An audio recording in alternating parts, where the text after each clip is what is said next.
Hello, good morning, guys. Welcome back to our Stack Simplicity podcast. And today I have an important guest with me, Mr. Virgile Samba Moussinga. Did I say it correctly? Yes, you get it. Thank Yes. you. So Mr. Samba is, or Mr. Virgile is a researcher, an expert researcher in human rights and public policy, and also an author and a legal professional. And today he's been so good to us that he's going to help us to develop more knowledge in the field of human rights and public policy. And please, can you tell us a little bit about what you do on a daily basis in your career? Thank you so much, Rifi. As you said, I am legal professional. Just before I moved to the United States because I'm from the Republic of Congo, so a binational. Sir. But I was born in the Republic of Congo in Central Africa, where I received the most important part of my legal education, and I had a chance to practice as legal affairs consul and as district judge. And in my last position, just before immigrating to the United States, I was the president of the Commercial Court of Tbilisi, which is the third capital city of the Republic of Congo. And here in the United States, I work with the Colorado Department of Public Health and Environment in the area of procurement and contracting. So I am a contract specialist with the Office of Legal and Regulatory Compliance within the Colorado Department of Public Health. So I'm very interested about promoting equity, diversity, inclusion, and accessibility in public management across the United States. This is a part of my business commitment with CDPHE, so the Colorado Department of Public Health. And I'm also a public policy analyst. So that all about me, and on my daily basis I work on contracts, policy review, and policy recommendation in order to make Colorado a best place for its resident. Yes, sir. And thank you so much for that. And My but pleasure. and today I would like to also, if we can, discover more about the international aspect of human rights and public policy. Even though Absolutely. many countries do have their own policies and everything, but I'm sure that in some aspects all are common somewhere. And to start off, I would like to ask if you can provide an overview of some of the most pressing human rights issues globally today, and why these issues are critical for everyone to be aware of. Thank you so much. That one is a very good and tough question. Yeah, to the extent that we have a range of human rights to begin with. Mhm. We do have um, more than four classifications of human rights.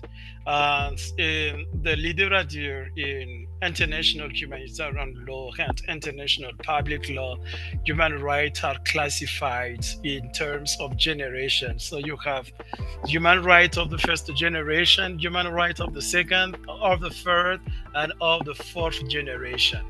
And in each category, we have a lot of issues going on actually, but I would like just to focus on one salient issue, which is the right of refugees, because across the globe we see that kind of upraise in armed conflict and causing people to be forced to leave the household in order to search for more secure places where they can live, at least for the remaining days of their life on the earth.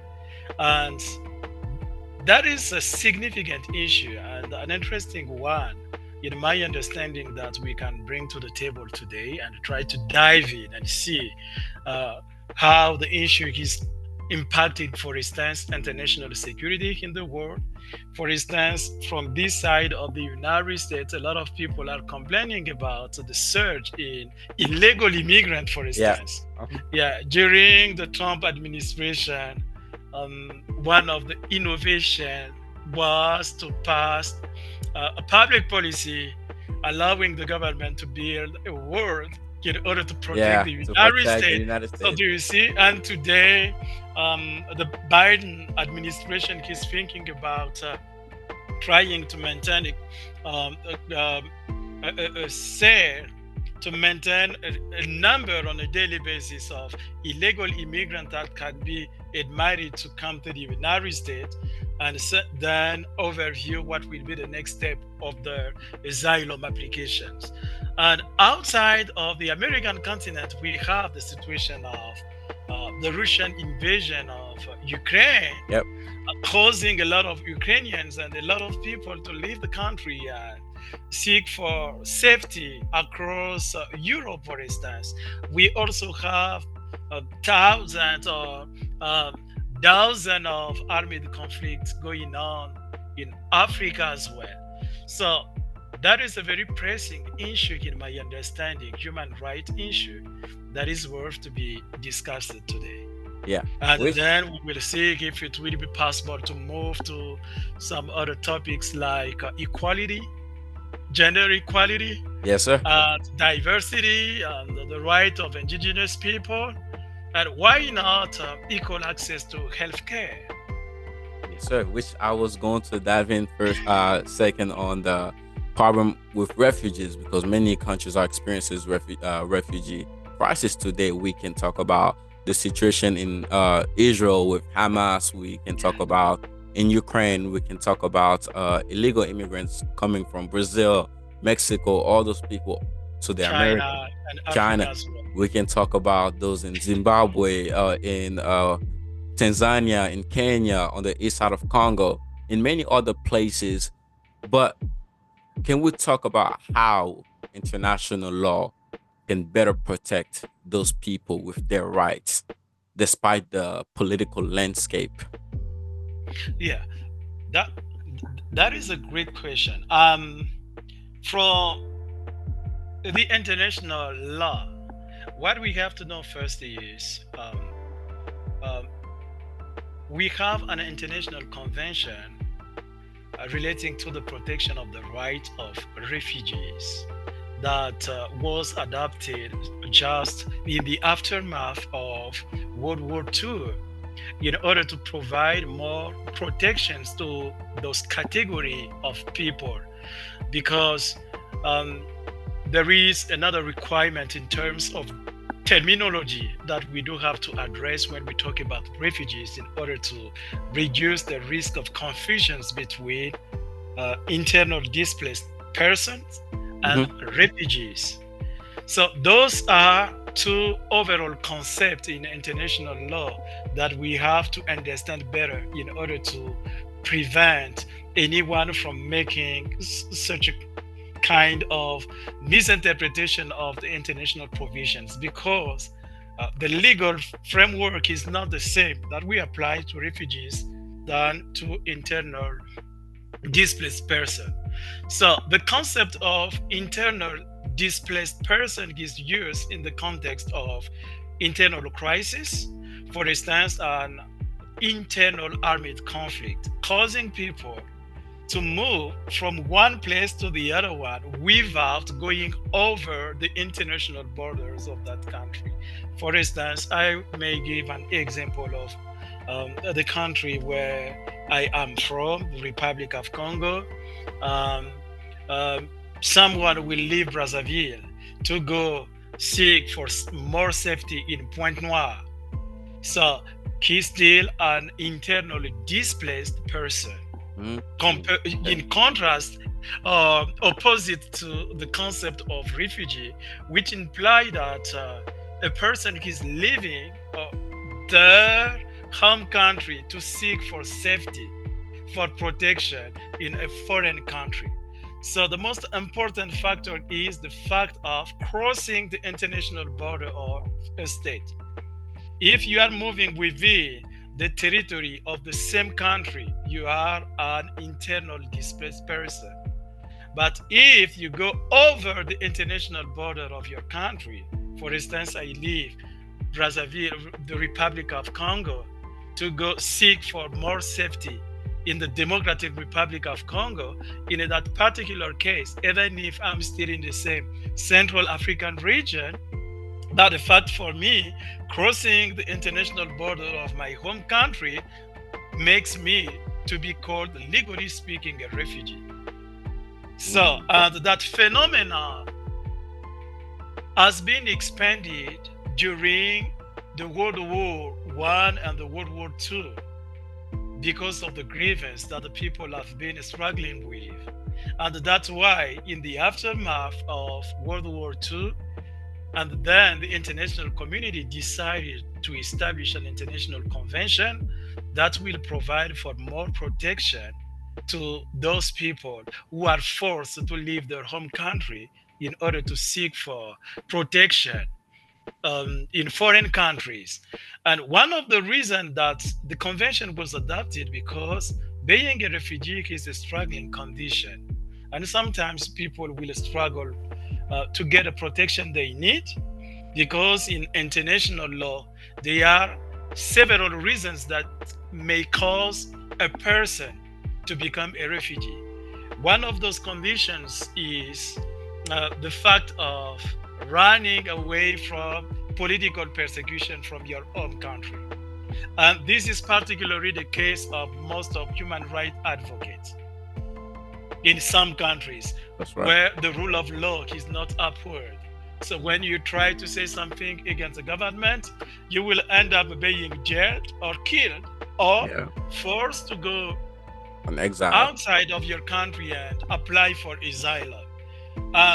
The other legal reason is running away from hostilities from your home country. For instance, in period of armed conflict, it may be an international armed conflict involving more than um, maybe involving two or more than two countries, or it may be an internal armed conflict just involving rebel groups with regular armed forces of a given state. And for my safety, I think that there is now a practical department of province of my country where I can be safe. And then I will be forced, for instance, to leave Brazzaville for Kinshasa. Yeah. In that particular case, I will be called a refugee. And the reason why I'm leaving my home country is because it becomes unsafe. I'm looking for a safe place where I can be protected from the hostilities, from the armed conflict. So we have political persecution and sometimes social persecutions as well. And this may be the case of those people who identify themselves as LGBTQR and so Yeah. on, who may be facing or struggling with some kind of social persecutions in the immediate environment. And the persecution may come from their family member, not exactly from the government, Yes. and to some extent, they will be forced to leave their home country and seek for protection outside. And when on December the 10th of 1948, the Universal Declaration of Human Rights was adopted under the auspice of the United Nations, Article 14 of that Universal Declaration granted or acknowledged the right to asylum to people being forced to leave their home country because of persecution, because of unsafe environment, in order to be protected, even in foreign countries. So the international law protecting refugees will be rooted especially in Article 14 of the Universal Declaration of Human Rights. But if we dive in a little bit more, we will understand that the rights of refugees is rooted in what we call natural law. So long time ago, Even before the Middle Age, for people from different backgrounds and different civilizations, they used to have those kind of international standards that they apply in order to provide for protections for foreigners.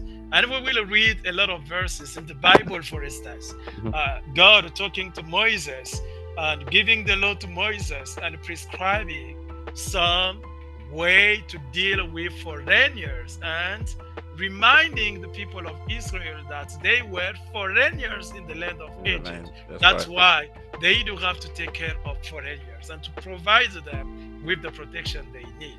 So, Yes. this is exactly the legal framework we have, and one of the components of that legal framework is ensuring that the refugees, whatever they are admitted, will have access to the legal protection. If they struggle with the legal system, they do have access to at least a pro bono legal service. Yeah, their lives shall be protected, and they should have access to um, any kind of relief they need in order to have a decent lives where they live as refugees. I Now, don't know if it addressed your question, no, but it has helped a lot. Honestly, there's a lot of things that you've said that I'm studying law. I'm doing my associates in public services, and that is great. so Great. I'm about to be done in December. But you've given a lot more than what I would have expected, so it's more cultivating and helping a lot. But it's also building a lot for my next question, which is also about indigenous people, indigenous communities. We are talking about refugees migrating from one place to another. And that also can impact the indigenous communities. People that are living in those communities, it might impact their cultural preservation, their basic human rights, and also their land rights. We've seen here in America, people in Chicago are complaining about having too many immigrants that are taking places, their apartments, and all those resources. How can we say, how can global activism make a meaningful impact in supporting indigenous rights, and what are some successful examples we can learn from? That is a great question, and thank you so much again for the opportunity I have. Again, as I said, sometimes social sciences we struggle with the right terminology, um, because in international human rights, indigenous people are classified as minority. Hmm. Yeah, they are classified as minorities because we should, exactly as I did for internal displaced persons and the refugees, we do have to understand exactly who indigenous people are. Are. Yeah, so there is a big difference between those people who identify themselves as nationals of the United States, nationals of the Democratic Republic of Congo, national of Ukraine, with indigenous people. Yeah, actually, the indigenous people or indigenous communities are the people who have been living in the country long time before the first foray of immigration of foreigners. For instance, if I do have to concentrate my answer on the American example, we will say that the indigenous community or indigenous people in the United States are Native American, Hmm. not the white Yeah. people from Europe, not the African American people who came from Africa, not um, Latin American people we see in the United States, even if they were born here, generation and after generation, and maybe this is the fifth generation of the genealogy, and they identify themselves as national of the United States. Yes, they are nationals of the United States, but they cannot identify themselves as indigenous people. The indigenous people in the United States are Native American. So the indigenous people are always the native of some countries. For instance, in the Republic of Congo, we do have some community of indigenous people that we used to call, long time before the adoption of a protecting uh, regulation, specifically in the Republic of Congo, we used to call them pygmy. Mhm. And one of the characteristics of those indigenous people are, one of the characteristics is they like living in wild environment, like in forest, and most of the time they are the best advocate of sustainable development because they take care of forests, they take care of environment, because they know that they don't live in urban cities, but they stay in those environments and they want to keep them clean, they want to protect them. So those are the indigenous people we have in the Republic of Congo. You will find those categories in the north, in the center, in the south, and the southwest of the Republic of Congo. And I do believe that the, those communities also exist in DRC and across Yep. Africa. And we have a lot of indigenous people in Canada, for instance, and um, in the United States, as I said, we have Native American. That's why, as I was saying, the human rights have been classified in four categories in the literature. And I think the third or the fourth category gave us all the rights, including the right of the minorities group. Under the minorities group, you will find the indigenous people, because they are kind of communities facing a kind of extension. So if we don't have proper regulation, proper treaties in international law, and proper public policies to provide for more protection to them, probably they will be extinct, they will be annihilated. Because actually, for instance, if we do have to investigate the total population of the United States, we have more than 350 million people. And Native Americans are just a portion, a very small portion of that number, which means that if we don't have proper legislation to protect the right of indigenous people, it may happen maybe after 1 century, they will be Thank. annihilated, they Yep. will be extinguished. So that is the big issue. Do you know? Mhm. Conceptualization is very important, because sometimes people will identify themselves as indigenous people when they are There are not not. indigenous people. They are national of the United States, but not indigenous people. And then the next step of my answer will be focusing on protecting. So with that illegal migration crisis we have worldwide, that is threatening again the right of indigenous people, what will happen? Because new people are establishing in their communities, and those new people who are coming to establish themselves in those community are not complying with the community rules that indigenous people used to follow. Mm. For instance, in some communities, it may happen that they cannot kill just for the desire of killing. They kill Entertaining. in order Yep. to provide. Yeah, it is not for entertainment, but they kill in order to provide for food for their household.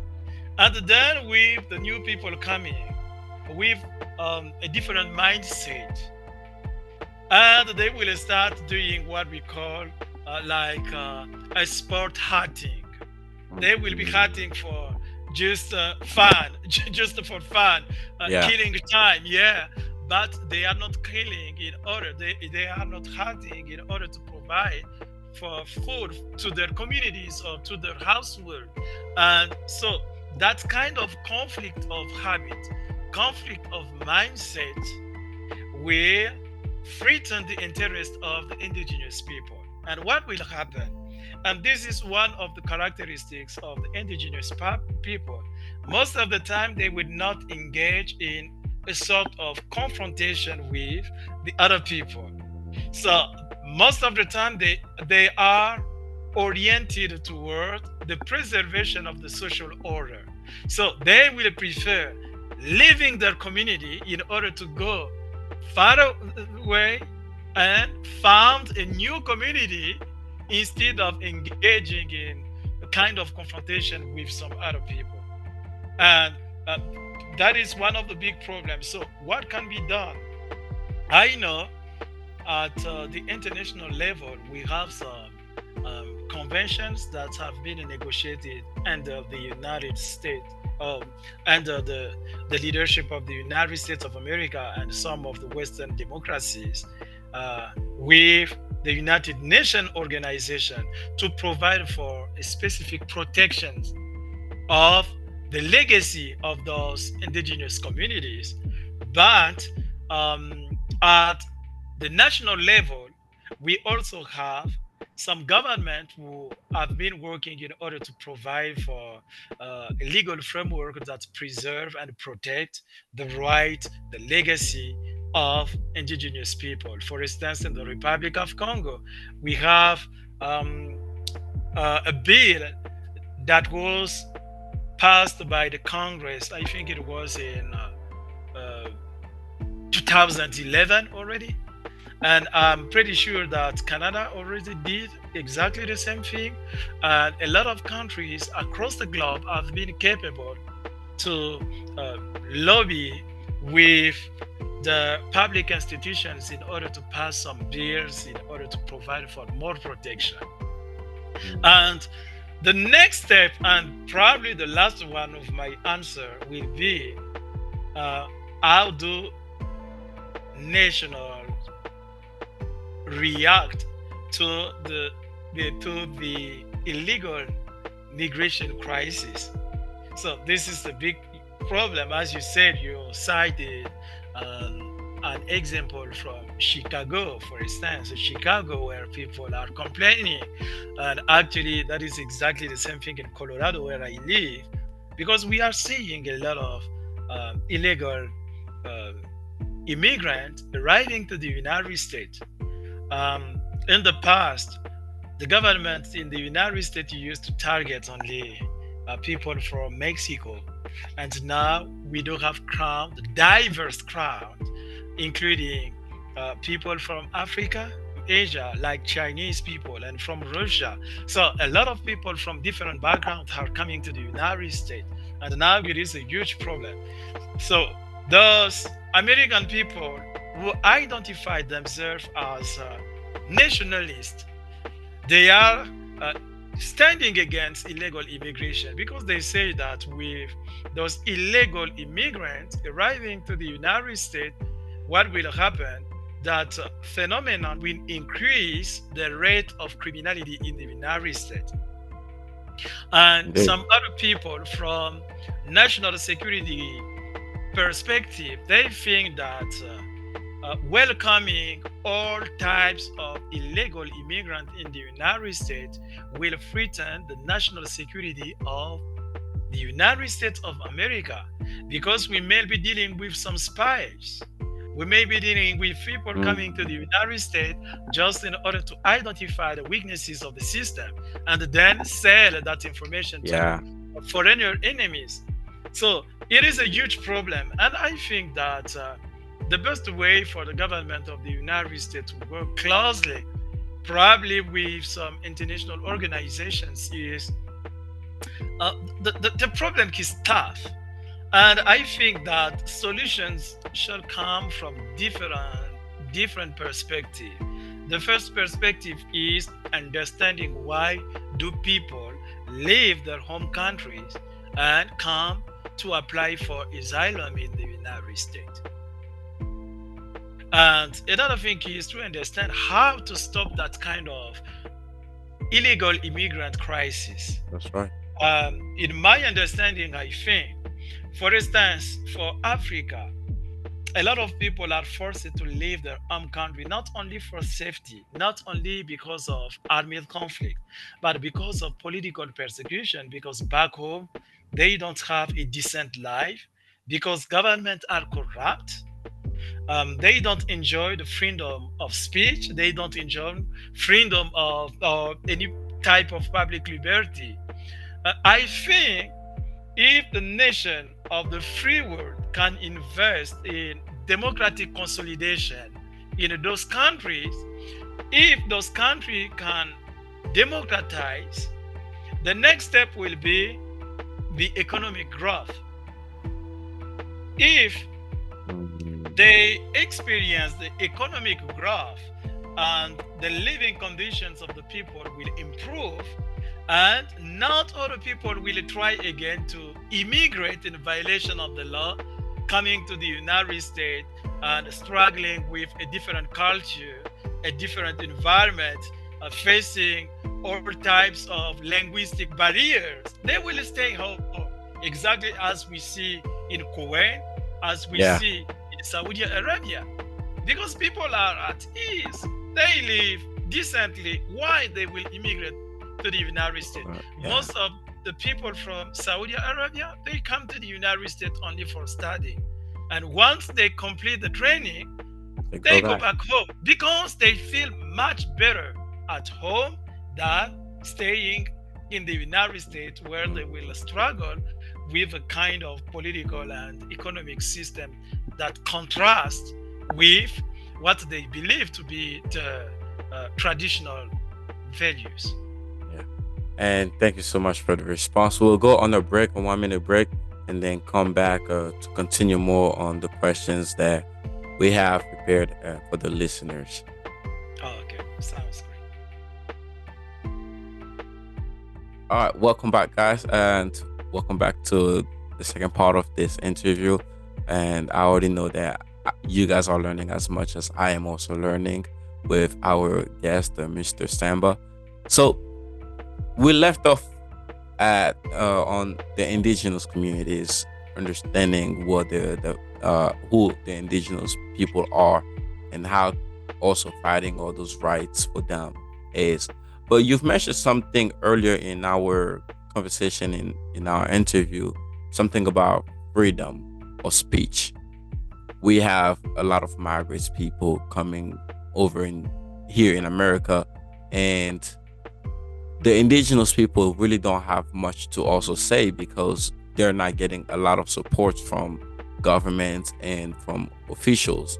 So we also know that freedom of speech is a cornerstone of human rights, but it's under threat in many places, not just in America, but also in Africa. We have in the east side of Congo, we have in Zimbabwe, we have in Tanzania, we have in the Republic Democratic of Congo, we have dictatorship all over the world and in many places. What are some current trends or challenges related to freedom of speech globally? And how can people ensure their voices are heard while also advocating for the fundamental rights that they have?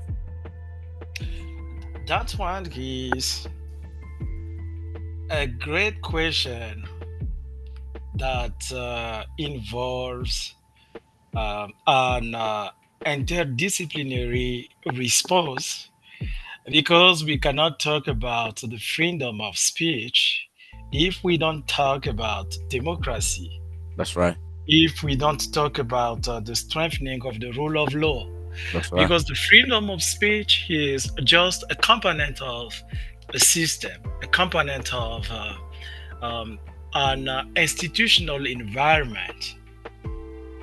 Um, the current status of the freedom of speech globally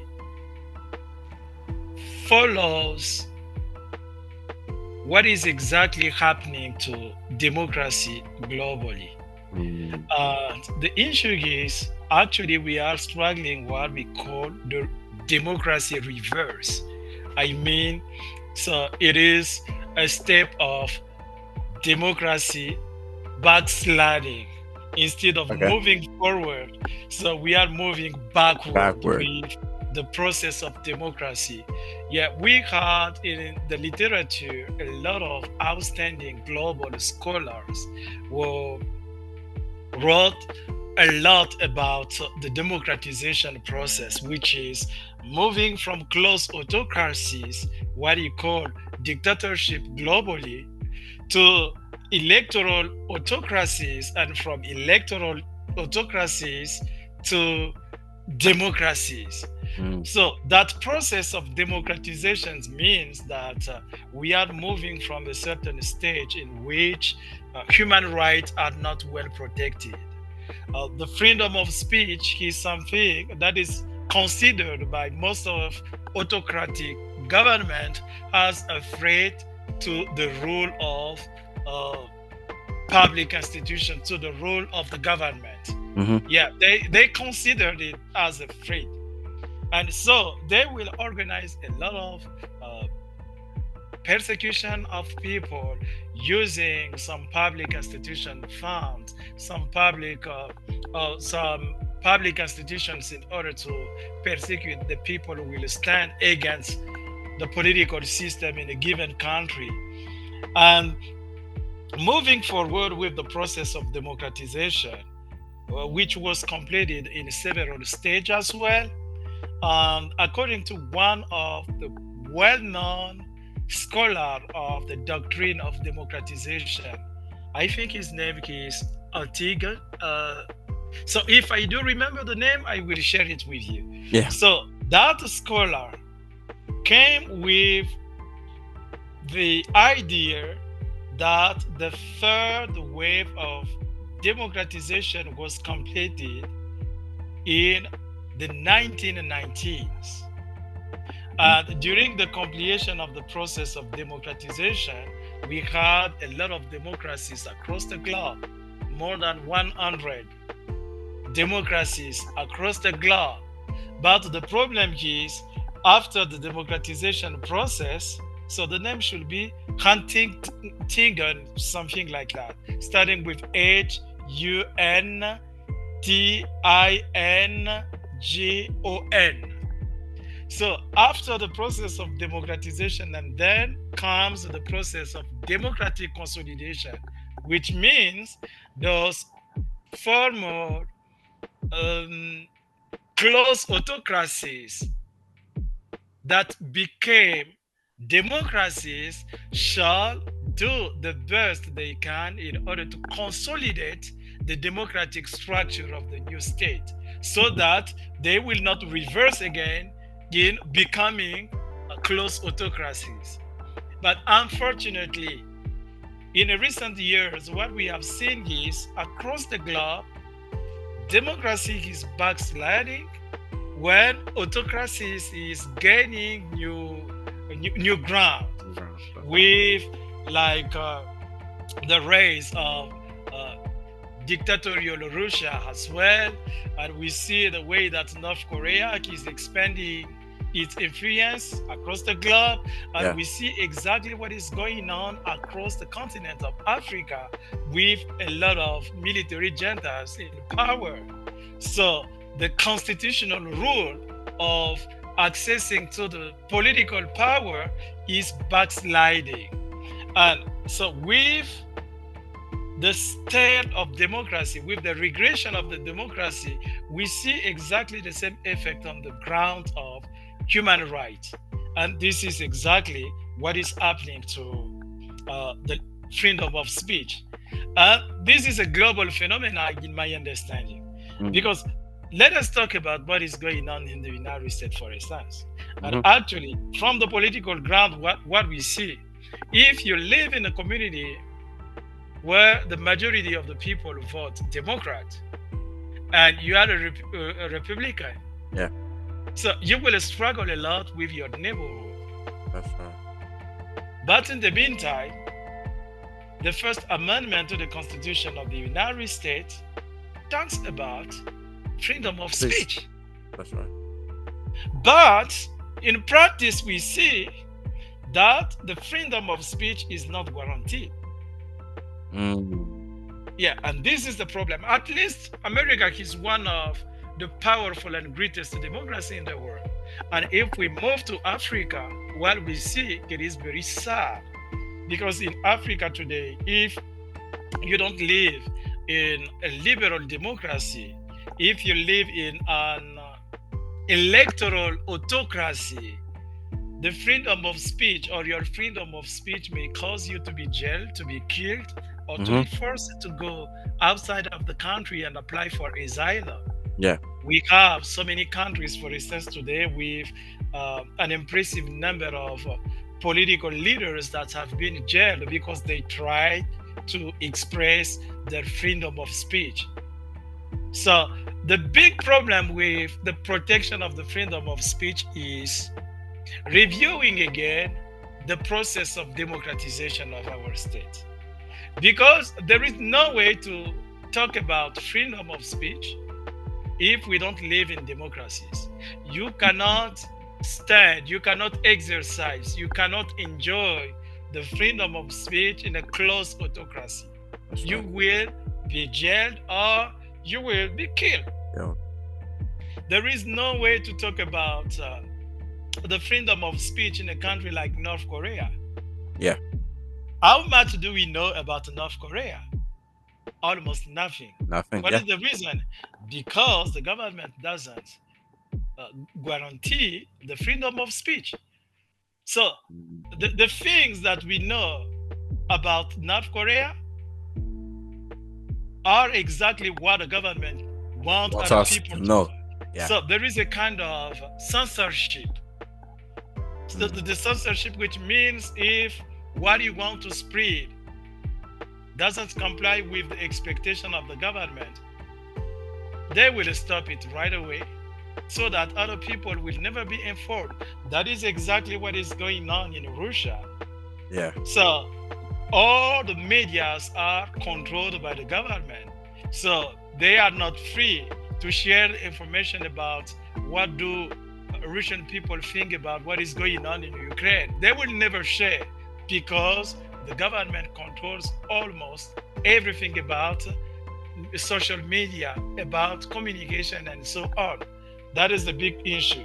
So, if we want to address the problem, the first thing is to think about or to look at the process of the democratization, Mm. the level of democratization of a country, how democratic is a given state, how democratic is the governance in a given country. If we can assess first the level of democratization and then we can think about enforcing or protecting, improving the enjoyment of the freedom of speech. But as we used to say in the United States, freedom is never free. That's So right. people still have to fight for the freedom of speech. Mm. It will cost a lot, but sometimes this is the only process. Because we will never rely on any intervention from the United States in order to bring democracy to Africa. We will call it imperialism. So if we don't need the United States to back the aspirations of the African population for democracy, and then the African populations themselves are to fight for self-government, for the freedom of speech, for the protection of their lives. So there is a price to be paid. Another thing is the significant role that the judiciary of our countries can play, because constitutionally speaking, it is the responsibility of the judicial branch to protect the freedoms of the people in every single country. That's why every time there is a kind of political encroachment trying to control the lives of the people, to suppress the freedom of speech, Mm. and then a federal judge will release a ruling in order, for instance, to strike down a government executive order. That's why we Mm. need strong public institutions in those countries that can be classified as closed autocracies or electoral autocracies, if the judiciary branch or the judiciary of those countries can at least play the significant role we want them to play in protecting and protecting the individual freedom of speech, it will be much better. Mm, Otherwise, it will be tough. it'll be tough. Yeah, and just to go back on what you said a few moments ago regarding we're talking about human rights here. We've talked Yes. about freedom of speech. We've talked about indigenous people, and another thing that I think remains a crucial issue in the fight for human rights, especially today, 2024, or in the recent 5 years, has been gender equality. Could you discuss some of the key barriers women or girls or even men are facing today globally? And what are some strategies that have proven effective in advantaging or in advancing gender equality and empowering women? Huh. Uh, that one again is a very tough question because um, the concept of gender equality entires a lot of dimensions that we cannot cover during this podcast for sure. But Yeah. at least if I do have to dive in a little bit in history, it will come to our minds that from the beginning, our communities and societies were built on the principle of gender inequality. So, in Mm, that principle of gender inequality, it was argued by people from different backgrounds, different civilizations, and generation globally that men or male are superior to female. mm, That was the principle. And uh, in addition to that principle, in terms of household structure, it was understood that there were some tasks that men will never complete because they were by nature female tasks, okay. like taking care of the house, Yeah. taking care and educating kids. Yeah. So, yeah, and this is the stage of humanity back maybe more than 3,000 years ago. That was the understanding that people had about women, that the only or the sole responsibility of women uh, was to be um, taking care of their housework, to be married and to take care of the housework. No need to send them going to work outside of the housework. Mm, And ideas have been changing. It was a long process until the period of enlightenment. So during the 18th century, with the philosophical ideas of the revolution in Europe, mhm, and then people starting talking about gender equality in a different way. Do mm. you know? A lot of people do not understand. But when Thomas Jefferson penned the Declaration of Independence, there is a paragraph that people used to refer to, which says that all men Yeah. were Hmm. created equal. Equally. Hmm. And do you know that in Thomas Jefferson understanding in that time, so at the founding of the United States, he didn't believe in gender equality. Mm. I've actually heard many Yeah, people say that. yeah. Let me move forward. He didn't believe in gender equality, and that's why the wording of the Declaration of Independence is all men were created equal, not all human beings.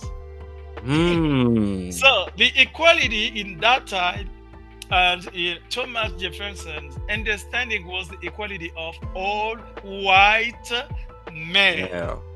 not even black men, That's why Mm. after the Declaration of Independence, it took probably, I will say, almost more than a century to realize that black people also were equally created by the supreme God with the counterpart white people and so and so.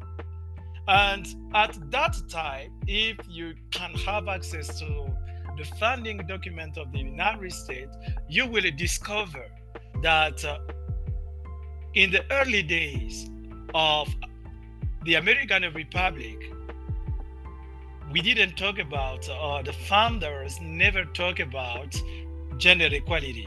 So they had that conception of the family, which means men are the leaders of the family, and the role of women was to take care of the family, to do all type of housework. Yeah, no need to send them to the armies, no need to send them to public administration. And just to remind you, they didn't even have the right to vote. Yeah. Yeah, that was a process.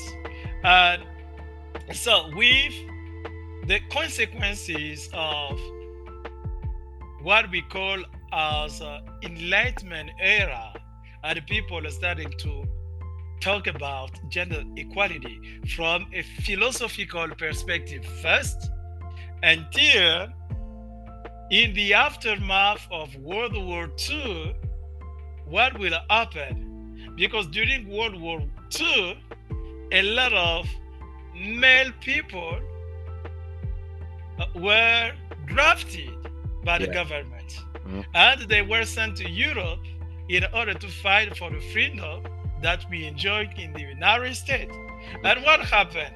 Since a lot of men were drafted and sent to fight fascism in Europe and Nazism, and then the United States started struggling with having unavailable manpower in order to provide industries with what they need and to Yeah. produce what was needed, required to support at least the American response to Nazism in Europe.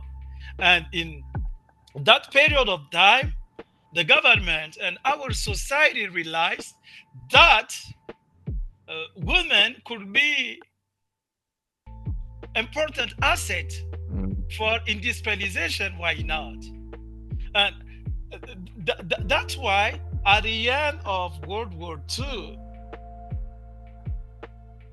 in the United States, people will realize definitely when we talk about gender inequality, it doesn't make sense, because when the men were not available to provide for food, Mhm. female have been doing exactly the same thing. They have been working in factories, they have been working in farms in order to produce. And why not? And that's why that movement will expand from the United States across the globe, and with the contribution of some philosophers in France like Simone de Beauvoir. And definitely, even when the Universal Declaration will be adopted, the Universal Declaration of Human Rights, and the first article of the Universal Declaration of Human Rights is about equality of all people, regardless of Mm. who they are, Yeah. what their beliefs are. And the first article of the Universal Declaration of Human Rights addresses the problem of gender equality. So instead of talking about gender inequality, and then the rule becomes gender equality, which means there is no way to discriminate between a man and a woman. Literally, with that global movement of uh, LGBTQ will come, and the principle of gender equality will be revisited again, to the extent that the principle is understood in most of um, liberal democracies from the so-called free world. So Mm. this is exactly the process. Um, at the level of the United Nations organization, we have some international conventions that have been negotiated and adopted in order to reinforce the principle of gender equality. For instance, the prohibition of any type of discriminations against uh, people based on their gender. And today, it is a big deal Mhm. that you can be prosecuted for crimes against humanity if you engage yourself in those kind of discriminatory treatments, um, impacting the lives of a lot of people who can be identified as women or any type of gender identification that they will be moving with it. So this is the process. And sometimes we talk about some concept. If we don't understand the history beyond, it will be a little bit tough to understand uh, from where we came and where we are going today. Uh, Thanks God, for instance, in the United States, we have some regulations in terms of promoting gender equality. That is exactly the same thing in many countries in Europe, but also in Africa. And now the problem is because for so long the right of women have been targeted, and now the more emphasis that government and um, civil society organizations are putting on gender equality, it sounds to be a type of inequality, Mm. and at this time undermining the rights of some category of people. For instance, in some organization, in the name of gender equality, you will see that even the hiring process is more favorable to women than other categories. And this is the process. And Mm. yeah, and to conclude, Uh, there is something that happened in one of the communities in Benin, in Africa. In a given village, people realized that young girls didn't have access to education. And so they crafted a kind of outreach campaign Mhm. inviting people to send the child, so the girls, to school so that they will be educated. And during the implementation of that outreach campaign, the emphasis was on sending girls to school so that they will get educated. And the most emphasis they put on girl education, do you know what was the adverse effect? And since people in the village were listening to those who were responsible of the implementation of the campaign, and then they say, oh, but what are we doing, because we are sending our boys to school, so we think that the best way will be to withdraw our boys to school so that girls will get Mm. educated. So that is the type of messaging we have to review when we talk about Yeah. gender equality. We should make sure that we are campaigning for equality, not inequality, because we cannot address inequality by another type of inequality. And that is exactly what may happen. And sometimes keeping the balance is not easy because it is not a kind of linear analysis. It is not like mathematics, one Yeah. plus one equal two. Too. Yeah. Yeah, that's why a lot of factors should be taken in account in order to understand exactly where the problem is. And reframing the wording, reframing the messages when we talk about gender equality. Gender equality. That was a really deep and more explaining than I would have expected again, which was really helpful. But also leads me to one of the things that you've mentioned and you said, talking about gender equality, for example, in the workplace. where some people will be chosen to get a job because of their gender in the name of gender equality. So that also can impact the economic side, which Yeah. was going to lead me to my next question regarding economy inequality, which is often talked about also with human rights violations. How can global activism address issues of economic justice, fair labor practices, and access to education and healthcare for a big group of community? Yeah. For that question, I will not expand the way that I elaborate, because what can activism or global activism what can global activism do to address the issue? I think the best thing to do is to advocate for the strengthening of the rule of law.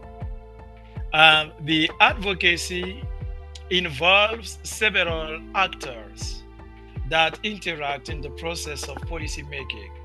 We have civil society organization members, we have politicians as well, or policymakers, and we have public institutions. So activism doesn't mean that you will try to transform a society without engaging directly in a peaceful way with the public institutions.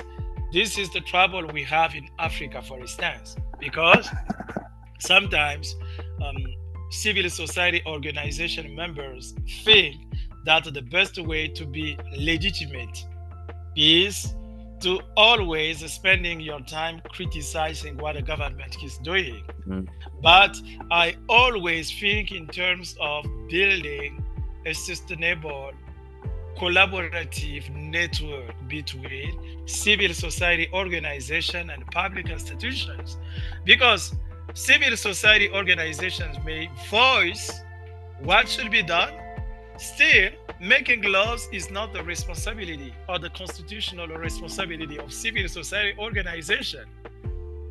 Mhm. That remain the constitutional responsibility of the legislative branch. That's why we need to build like those kind of network, engaging together civil society organizations, public institutions, for the better improvement, or for the improvement of the conditions of the political environment. This is exactly what we want, because social injustice is a concept that is difficult to address. If we decide to move only from one side, it will be Right. very difficult. Yeah. So it is a broad concept. It is a phenomenon that should be understood from the inside, and try at least to identify the best way to address the phenomenon by getting all of those actors together. And that's why I think so. Building a strong network is one of the requirements, and another fact is the strengthening of the rule of law will help to address a lot of flaws in terms of promoting equality, for instance, of employment. Yeah. Because you may have laws saying that it is a discrimination, for instance, to deny any application based on some discriminatory criteria like gender, race, origin, languages, and so on. Having a law about that issue is a fact, but implementing the law is another fact. Another And fact. even in the implementation process, we should make sure that the law is properly implemented. Because in the implementation, we may have to see some kind of biased implementation of the law. Mhm. So they are implementing the law, but they are still committing kind of social injustice instead of addressing those injustices. So that means we need more than two categories of actors to address the problem. We Yeah. need, for instance, those in leadership position, for instance, in public institution, to really understand that they need to do their best to make sure that the equality that the law proclaims is really enforced. And it takes each one of us to be aware of our responsibility as member of the political community, what I can do, for instance, to improve the political system of my country. And the best way for any individual to contribute is to vote, because Right. that is the way that you can express what you want. You Mhm. will not stay at home and just pray and let angel come down from Yeah. heaven and they will transform America and make it a living democracy. No, we still have some mechanisms to express what we want. We still have some kind of mechanism. For instance, voting is one of those mechanisms, and company reaching out to people to help them understand that they can be part of the process by expressing their voices with voting and calling their senators and trying to um, participate to some, for instance, public hearings, sharing any insight about some public affair issue. That is what we want. So we need that kind of inclusion that will bring people from different backgrounds to express their voice, to express their thought about the way that we need to see our communities being organized. So that is a very serious problem. It cannot be addressed by the public institution only. It cannot be addressed by civil society only. We need all the actors to sit and to build a strong network and work closely in order to see those kind of biases and discriminatory practices being addressed. Mhm. And then you can have a sustainable system that will resist to the government. Government will be changed, will pass, but the system will remain exactly the same with that deep understanding of promoting, for instance, equal opportunity in terms of employment, equal access to salaries, equal access to healthcare. So equality is like a pyramid that need to be built with the contribution of people from different backgrounds, including public institutions. We cannot make it a sole responsibility of one party only. Got it. Got it. But with all this crisis happening, with all these problems, this human rights problem happening, what I've seen and what I've realized is that children are the most vulnerable population globally in those problems. They are the most touched. So, what legal measures are crucial for protecting children's rights? And that includes education. Like we've talked about indigenous people, we've talked about migration, illegal immigrants coming here with kids. Where I work at a middle school as a teacher, I have kids that came here illegally. However, we have to give education. Those kids have to have health care and protection from exploitations. What are some legal measures that are crucial for protecting children's rights globally? That is a great question. We already have the United Nations Convention on Children's Rights that was adopted on November the 20th of 1989. So, from international law perspective, we already have the legal framework that provide more protection for children. And in addition to the Convention of November the 20th of 1989, there is an additional protocol to the same convention that was adopted, I think, in the year 2000. And that additional protocol to the convention provide for some specific protection for children's rights, especially in period of armed conflict. For instance, it is prohibited to draft children in armies That's right. by regular forces or rebel groups. It is a crime of war. Mhm. So that is one of the legal provisions we have in terms of protection.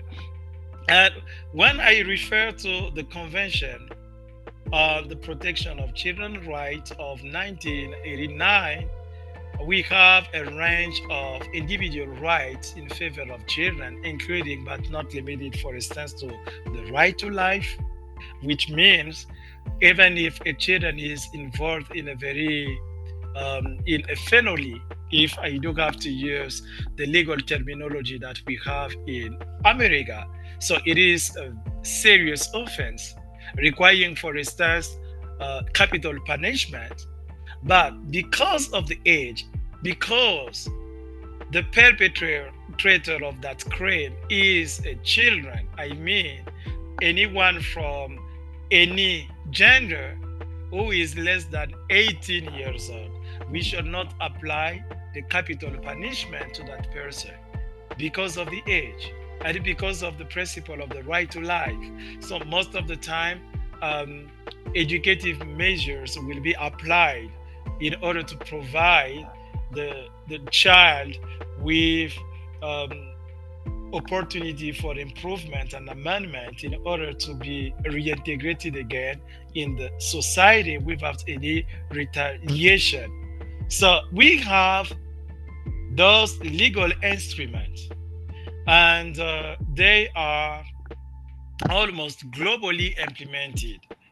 But there is a problem. For instance, the United States never ratified the United Nations Convention on Human Rights of 1989.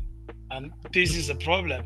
But at least from the United States, we also have some kind of policies that protect, that guarantee, for instance, equal access for children, regardless of their gender, regardless of their origin, to have access to healthcare. We have different programs here like Medicaid, we Mm-hmm. that provide all types of assistance that those young persons should enjoy in order to have a better future. So we have the legal framework internationally and on a domestic level. But the problem is, how do we implement those legal instruments? And there where the problem lies, because you will find out that in the implementation even of those international instruments, we do have different practices. We don't have uniform practices across the state. You will find out that the way that children are treated and protected in France is not exactly what we see in Niger. It is not exactly what we see in Congo, because the level of protection sometimes will vary based on the economic situation of a given country. When you don't have, politically speaking, the resources that you need to implement the provision of the convention, we will identify a lot of gaps in the implementation. I can share a practical experience. Back home, I served as a juvenile judge in the city of Dolisie for more than 4 years. As a juvenile judge, I have a full jurisdiction in all matters, legal cases involving children. So, based on the Convention of 1989 and the Congolese law protecting children's rights, and that law was adopted in the year 2010. And in my capability, in my capacity as a juvenile judge, I have the power, for instance, to decide when reviewing a case if, for instance, a child was not in a good environment likely to promote their improvement. It may be because the parents were not fully responsible, because the parents were dealing with moral decay, for instance. In order to protect the child and have a better future, I had the power, for instance, to transfer the custody of that child to a public institution or private institution Mm. responsible of providing a good social environment to that child so that they will have access, for instance, to education, and they will have access to healthcare. But do you know, because of lack of because of a lack of resources, I could not decide in such a way, because in the city of Dolisie we didn't have any public institution likely to receive those children struggling with the moral decay of their parents. Mm. We didn't have private institutions likely to receive the children and provide them with the resources they have been lacking. So that is the big problem. That's why it is an assessment case by case, depending on the available resources that we can find in a given country. In the United States, it is very easy to enforce the provisions of the law in terms of protecting the right of children, because the United States is democracy. The United States is one of the powerful country across the globe, one of the powerful countries across the globe. But the same resources that we have in the United States will not be made available if we take a country from Africa, for instance. If we take a country like Somalia, like Ethiopia, like Congo Brazzaville, that will not be exactly the same. So again, one of the big problems is how do we react to those global crises? Because there is a way that the nation of the world can at least work closely to improve the condition of people worldwide. Unfortunately, because of some political divergence or political dichotomies, they will call it, for instance, communism. And Mm. that's why we are struggling a lot, because we can see that there is something we can do for some countries in Africa, but with the level of corruption and with a lot of competing interests, it will happen that they will say, no, that is not our issues. We do have just to concentrate on what is going on in the United States. But the problem is, if we cannot address those global crises with global resources, I mean, bringing all the nations and institutions together to address the global issues, the consequence will be those global issues will affect us. That is what we are seeing, for instance, in the United States. Why so many illegal immigrants are coming in the United States from Africa? Because Mm. they are struggling back home. But if we can address that global crisis, like climate crisis in Africa, it may help to address the problem that farmers are struggling with. And if they find a solution to those problems, they can impact the domestic economies. And if they can impact the domestic economies, they will improve the living conditions of their citizens. Definitely at the end, it will reduce, not totally, but to some extent, the number of illegal immigrants that we are seeing coming to the United States or moving to Europe as well. Mm. Which is, you touched on certain things that I really find fascinating regarding the differences of how things work here in America and in Congo and some other third world countries. For example, when you said that there was not resources for children that you can put like in private organizations that can take care of them and give health care, education, and all those things. It really made me think of, because here we have those resources Yeah. in the juvenile courts that if they find that the parents are not able to take care of the child for the good benefit of the child, they can put them in a place where they'll find a better parenting or better resources for the education, the healthcare, and all those things, which just made me think, what is the likelihood of African countries or other world countries, third world countries that can implement the same type of things that we have here in America? What is the likelihood of that? succeeding in the next 5 years? Yeah, I will say that it is impossible. And the Why is reason that? why I say that it is impossible, because I used to say that it is not possible to compare the situations of African countries with the situation of Western democracies. And here is the reason why I think like that. When American people were building the American democracy Mm, in Africa, we were still struggling with slavery. After slavery, we were struggling with colonization. And after colonization, we have been struggling with neo-colonialism mhm. after 1960s. Yes. So, which means that we don't have exactly the same resources, we don't have exactly the same problem. The American democracy has been built for more than 200 years. That's right. And all the African countries, if we do have to talk about the modern African states, Hmm. they are at least 60 or 63 years Yeah. old Hmm. compared to a democracy of more than 200.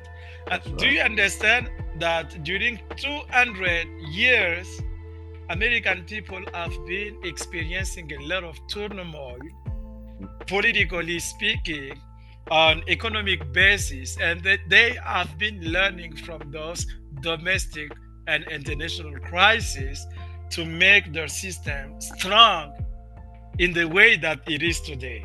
Same thing with Europe. France, for instance, had the opportunity to experience what we can call like a political stability after the dictatorship of Louis XIV. So Louis XIV, the King Louis XIV, we used to say that I am the state, I am the kingdom. Mm. So while ruling, Yeah. people saying that I am the I am. state, Uh-huh. donc l'État c'est moi, I am the state. Do you mean? Yeah. And after that, they have the French Revolution in 1789. And after the French Revolution of 1789, they had a lot of political turmoil, trying to struggle a little bit with the political stability during the period of the Jacobins, a lot Mhm. of political persecution until definitely they moved to the Republic.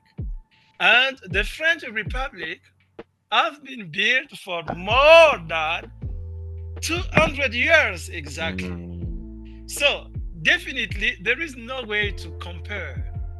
It will not be possible because when they have been building their system, we are still struggling with a lot of external factors causing the continent to backslide instead of moving forward. Moving forward. At least I will say we may have the opportunity to improve a little bit the living conditions in our countries, including in part of Asia as well. We can improve, but we will not reach the same level of Mhm. development that we seek in the United States because of those historical facts that are still undermining the progress in our countries.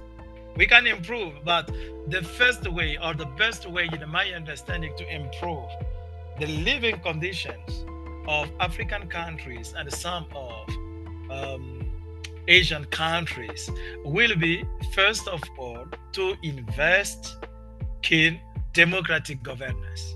Mhm. Because democratic governance is the key of economic progress, economic development. The more democratic a continent is, the more democratic a country is, the more attractive that country will be even to foreign investors, because they know that if we invest in Congo, they have an independent judiciary that will guarantee the safety of our investment. They have an accountable and transparent public management system that will secure our funds. They don't struggle with corruption. Yeah. But if I'm aware that that country is very corrupt, I may bring an entrepreneurial innovation. I may invest $1 billion trying to create more jobs for young people so that they will take care of themselves. But the problem is, I will face bankruptcy. On which level? I have invested a lot of money, and then I will be dealing with some greedy public servant Yeah. coming almost every day to investigate my company on fiscal issues. Even when I already paid my taxes, they will uh, request me to pay some penalties. They will implement some kind of fiscal adjustment. And with that fiscal burden, I will not be able to do much better. And what will happen if the system is corrupt? Even if I refer the case to the court, but I cannot get a proper judgment of my case, what will happen? Mhm. I will close my business. That's right. Probably I will file for bankruptcy and move everything that I want maybe to Europe. That is the big problem. So investing in democratic consolidation, investing in democratic governance is the key. Because when democracy works better in a country, it will increase opportunity for investment, local or domestic and foreign investment. And with those investments, it will improve the whole system of the country. It will improve the whole system of the country, and then we will think about, for instance, creating some public institutions and private institutions that can Yeah. provide some kind of daycare assistance or some kind of custody assistance for children who are struggling with moral decay of their parents. So Mhm. that is the best option in my understanding, because we may invest a lot of money. We may say, okay, so since in Congo they don't have this kind of facilities likely to provide assistance to children, we will give the money to the government of Congo, or we will give the money to some civil society organization so that they will build those facility. And then because of corruption, we invested, for instance, 1 billion and nothing was done. People will use that money for doing their own business. We cannot address the problem.